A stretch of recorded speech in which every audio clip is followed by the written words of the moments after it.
Chapter 9, Part 2. Not a bit of it. I'm dying to do it. Come on, I'll be good. I don't like your gown, but I do think you are just splendid. And he waved his hands as if words failed to express his admiration. Meg smiled and relented and whispered as they stood waiting for to catch the time. Take care my skirt doesn't trip you up. It's the plague of my life, and I was a goose to wear it. Pin it around your neck and then it'll be useful, said Laurie, looking down at the little blue boots, which she evidently approved of. Away they went, fleetingly and gracefully, for, having practised at home, they were well matched, and the blithe young couple were a pleasant sight to see, as they were twirling merrily round and round, feeling more frilly than ever after their small tiff.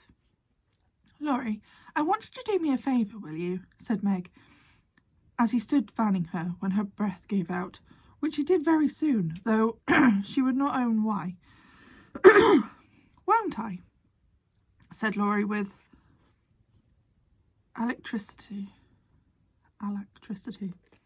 Please don't tell them at home about my dress tonight. They won't understand the joke, and it will worry Mother. Then why did you do it? Said Laurie's eyes, so plainly that Meg hastily added, I shall tell them myself all about it, and fess to Mother how silly I've been, but I'd rather do it myself, so you'll not tell, will you? I give you my word I won't. Only, what shall I say when they ask me? Just say I looked pretty and was having a good time. I'll say the first with all of my heart, but how about the other? You don't look as if you were having a good time. Are you?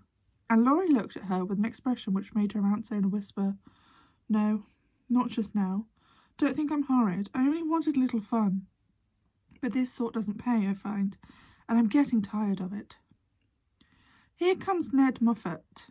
What does he want? Said Laurie, knitting his black brows as if he did not regard his young host in the light of a pleasant addition to the party.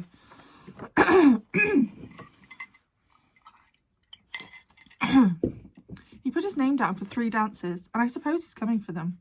What a bore, said Meg, assuming a languid air, which amused Laurie immensely. He did not speak to her again till supper time, when he saw her drinking champagne with Ned and his friend Fisher, who were behaving like a pair of fools, as Laurie said to himself, for he felt a brotherly sort of right to watch over the Marches and fight their battles whenever the defender was needed. You'll have a splitting headache tomorrow if you drink much of that. I wouldn't, Meg. Your mother doesn't like it, you know, he whispered, leaning over his chair as Ned turned to refill her glass, and Fisher stooped to pick up her fan. I'm not Meg tonight. I'm a doll who does all sorts of crazy things. Tomorrow I shall put away my fuss and feathers and be desperately good again, she answered with an affected little laugh. Wish tomorrow was here then, muttered Laurie, walking off, ill-pleased at the change he saw in her. Meg danced and flirted, chattered and giggled, as the other girls did. After supper she took the German and blundered through it, nearly upsetting her partner with her long skirt, romping in a way that scandalised Laurie, who looked on and meditated a lecture, but he got no chance to deliver it, for Meg kept away from him till he came to say good night. Remember, she said, trying to smile, for a splitting headache had already begun. Silence à la mort, replied Laurie, with a melodramatic flourish as he went away. This little bit of playboy excited Annie's curiosity, but Meg was too tired for gossip and went to bed, feeling as if she'd been a masquerade and hadn't enjoyed herself as much as she'd expected. She was sick all the next day, and on Saturday went home, quite used up with her fortnight's fun, and feeling that she had sat in the lap of luxury long enough. It doesn't seem pleasant to be quiet and not to have company manners on all the time. Home is a nice place, though it isn't splendid, said Meg, looking about her with a resentful expression. She sat with her mother and Joe on the Sunday evening. I'm glad to hear you say so, dear, for I was afraid home would seem dull and poor to you after your fine quarters, replied her mother, who had given her many anxious looks that day, for motherly eyes are quick to see the change in children's faces. Meg had told her adventures gaily, and said over and over what a charming time she'd had, but something still seemed to weigh upon her spirits, and When the younger girls were gone to bed, she sat thoughtfully staring at the fire, saying little and looking worried. As the clock struck 9 and Jo proposed bed, Meg suddenly left her chair, and taking Beth's stool, leaned her elbows on her mother's knee, saying bravely, "Marmee, I want to fess." "I thought so. What is it, dear?" "Shall I go away?" asked Jo discreetly. "Of course not. Don't I always tell you everything? I was ashamed to speak of it before the children, but I want you to know all the dreadful things I did at the Moffats." "We are prepared," said Mrs. March, smiling, but looking a little anxious. "I told you they dressed me up, but I didn't tell you that they powdered and squeezed and frizzled and made me look like a fashion plate.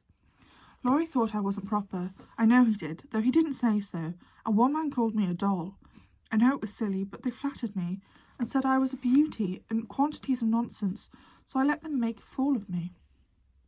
"Is that all?" asked Jo, as Mrs. March looked silently at the downcast face of her pretty daughter, and could not find it in her heart to blame her little follies. "No, I drank champagne and romped and tried to flirt, and was altogether abominable," said Meg self-reproachfully. "There is something more, I think." And Mrs. March smoothed the soft cheek, which suddenly grew rosy, as Meg answered slowly, "Yes, it's very silly, but I want to tell it, because I hate to have people say I think such things about us and Laurie." Then she told the various bits of gossip she had heard at the Moffats, and, as she spoke, Jo saw her mother fold her lips tightly, as if ill-pleased that such ideas should be put into Meg's innocent mind.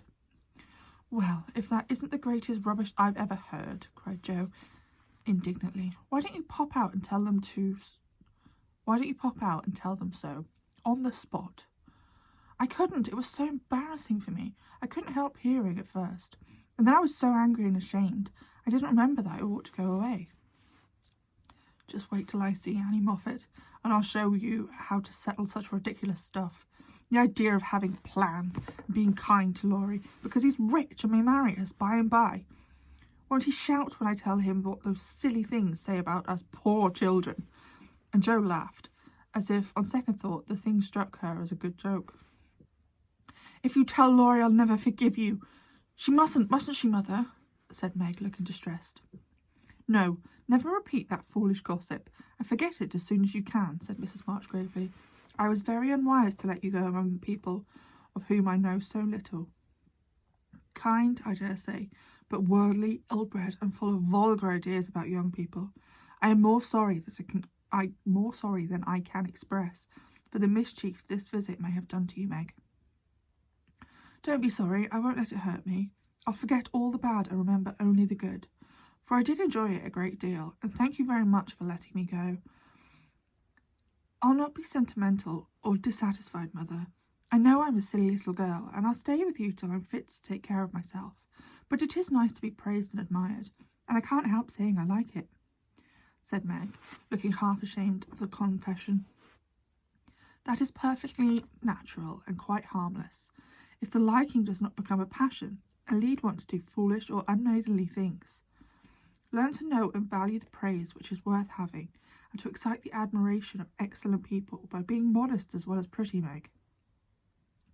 Margaret sat thinking a moment, while Jo stood with her hands behind her, looking both interested and a little perplexed, for it was a new thing to see Meg blushing and talking about admiration, lovers, and things of that sort, and Jo felt as if, during that fortnight, her sister had grown up amazingly, and was drifting away from her into the world where she could not follow. "Mother, do you have plans, as Mrs. Moffat said?" asked Meg bashfully.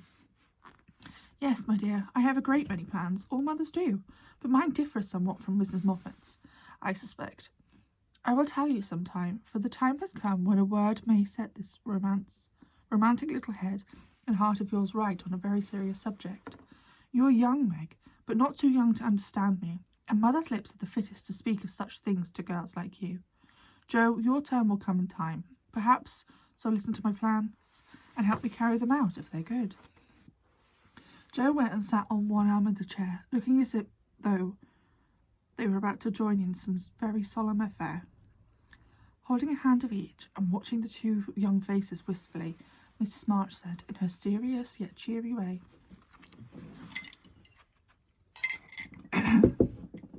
I want my daughters to be beautiful, accomplished and good, to be admired, loved and respected, to have a happy youth, to be well and wisely married, and to lead useful, pleasant lives with as little care and sorrow to them as God sees fit to send.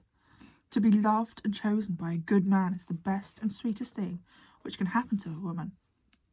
And I sincerely hope my girls may know this beautiful experience. It is natural to think of it, Meg, right to hope and wait for it, and wise to prepare for it, so that when the happy time comes, you may feel ready for the duties and worthy of the joy. My dear girls, I am ambitious for you, but not to have you make a dash in the world. Marry rich men merely because they are rich, or to have splendid houses, which are not homes, because love is wanting. Money is needful and precious thing, and when used well, a noble thing. But I never want you to think it is the first or only prize to strive for. I'd rather see you poor men's wives if you are happy, beloved, contented, than queens on thrones without self-respect and peace.